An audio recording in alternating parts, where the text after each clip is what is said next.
What's going on? Here's a little Indian wisdom for you right here. But with a greater moral parable here. I've been on this campaign of counting coup. Counting coup is a term when you're at war, when you're on the battlefield. You got this little stick. It's like basically you touch them with this freaking stick. If you touch a man with the stick and then get away without becoming killed, and also you can't kill the guy neither, because you can kill him, you'll still be honored with one feather, but to touch him in the midst of the battle and to show bravery and courage and mercy, you receive 2 eagle feathers.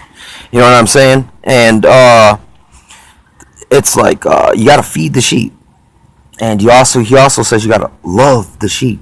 So I've been on this counting coup mission of hitting people up on their video. I'm like, hey dude, I love you, man. I gotta remind these people, it's like, I'm not your enemy. You're not really my enemy neither. The enemy of my soul is the devil. Sometimes he tricks us into thinking this guy's the bad guy and that guy's the good guy. It's what Wile E. Coyote loves to do. You know what I'm saying? It's like sometimes you gotta stand on the cliff, at the edge of the cliff, and almost like you're gonna jump off yourself, like you're moving towards it, and then Wile E. Coyote's chasing you, and at the very last second, when it looks like you're gonna dive, you actually move to the side and stop, and then Wile E. Coyote goes. You know what I'm saying? So it's like, and it's practice. It's just this practice of telling people, hey man, I love you, man.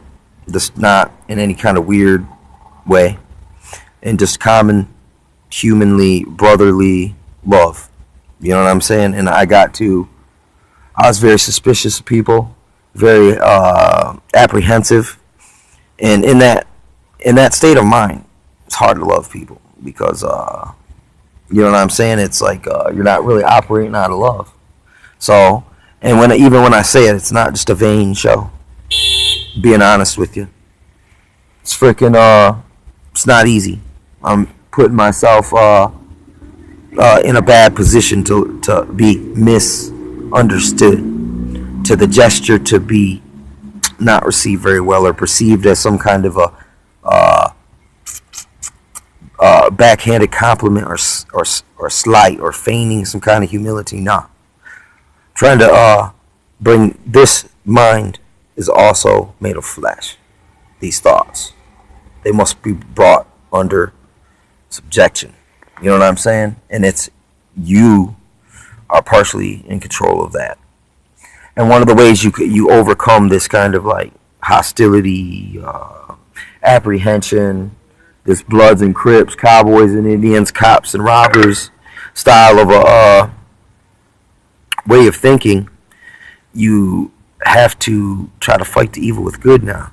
You have to love thy enemy. It says in the scriptures, you love your brethren but hate the enemy. But he says no, for hate not the enemy. Love the Edomite, he is thy brethren. You know what I'm saying? Hate not the Egyptian, for they are thy brethren. Hate not the Ishmaelite, for they are thy brethren. You know what I'm saying? Same thing with Cain. It was like no one could even take revenge on Cain because he had to live with the shame and the guilt and that bad rap, that bad blood on his back the rest of his days. You know what I'm saying? And it came from the lack of love of thy brethren that came out the very same womb you did. You know what I'm saying? Even them two can allow jealousy, envy, and hate to enter in, and you know, one goes down into the grave, but the other one lives as though he's alive, but spiritually dead. You know what I'm saying? So, like Confucius say, embark on revenge, dig a grave for your enemy, and one for yourself as well. You know what I mean? But yeah, the campaign of counting coup. Who knows, man? I might come up, watch it, just step around a corner on you in public. And you might be startled and afraid. Even think maybe I might be trying to rob you or something. I'll extend out the hand of friendship, and I'll be like, nice to meet you face to face. It's a pleasure, man. I love you, man. Keep keep up the good efforts. Just God is a reward of those who diligently seek Him and do what He says. Keep His commandments. And I already distinguish now, dude. Look, 7 no-odd vows are sufficient for anyone who is not from Judah, Judahite, Jewish. You know what I'm saying? But you know, it's still, for historical context, you still need to learn the Book of Moses. But you don't have to do all the ritualistic stuff that they have to do. That's for them, or your inheritance. Like the Levites don't get no land. Their inheritance is God. You know what I'm saying? It's like, once again, you can't convert and become a Jew. You must be born one. You must be born one. That's what people ain't starting to get these days. I see it. It's kind of weird.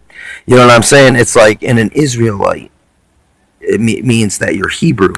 That's from the 12 tribes, the whole of the kingdom of Israel. Yasharallah. You know what I'm saying?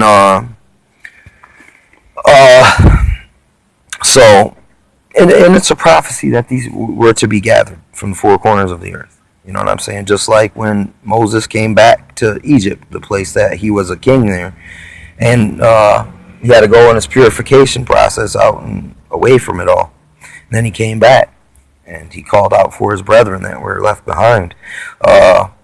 Same thing, like in Joshua. Hey, though, you know, Gad got their land picked out first, they had to travel before their brethren armed the rest of the way. You know what I'm saying? And it doesn't say in there that they did not do that. I mean, there might have been sections of certain people that might not have stayed true to the cause. They weren't blood in, blood out. They cut out early. But look, you might prosper for a season, a small season, but you know, in the end, thereof is death, destruction, heartache, sorrows, evil. So, you know, it's like, in a way, punching people right in the heart. But it's not in the sense of a fight. It's in the sense of breaking the fallow ground, the hard ground of their heart. You know what I'm saying? It's trying to knock it loose a little bit, so it looks like I want to hurt you. You know what I'm saying? It might hurt a little bit. You know what I'm saying? Your heart a little bit, because from the abundance of the heart, the mouth speaketh. In your heart is thy treasure also. So if you got treasure in there that's vain things, traditions, and little idols and constructed imaginations, a god of thy own imaginations, you know what I'm saying? A form of godliness, denying the power thereof, you know, these type of things. And it's the hardness of the heart that leads to the hardness of the head. You know what I'm saying? But sometimes the hardness of the head is a good thing. It means you can take a hit and not lose not take it personal, and then not have it take you out. You know, you might suffer the lump, but you'll persevere. And then there's 2 kinds of, you know, there's that stubbornness, but there's also tenacity. Sometimes you have to have tenacity, but too much tenacity is just kind of just being stubborn and hard. Look, that's not what I'm promoting here. We got to work together somehow, man. You know what I'm saying? And we got to allow, there's different callings, different offices. So not one person's supposed to fulfill all these roles anyway. We're all working together. I am thy fellow servant. You know what I'm saying? Look, it's like, the more I know, the humbler and the more lowly I must become, and the more servants to people I have to become. And this, you're not promoted, really, you're demoted. And that's how you actually rise and gain more treasure that's heaped up for heaven, not this earthly kingdom crap. But I love you dudes. You know what I'm saying? And it's like, look, it might not be in the fullness of agape love yet, but I'm working at it, man. I'm trying to practice what I preach instead of just pretending like I love you. You know what I'm saying? It's like, you know, I'll say it, but I'll also show you.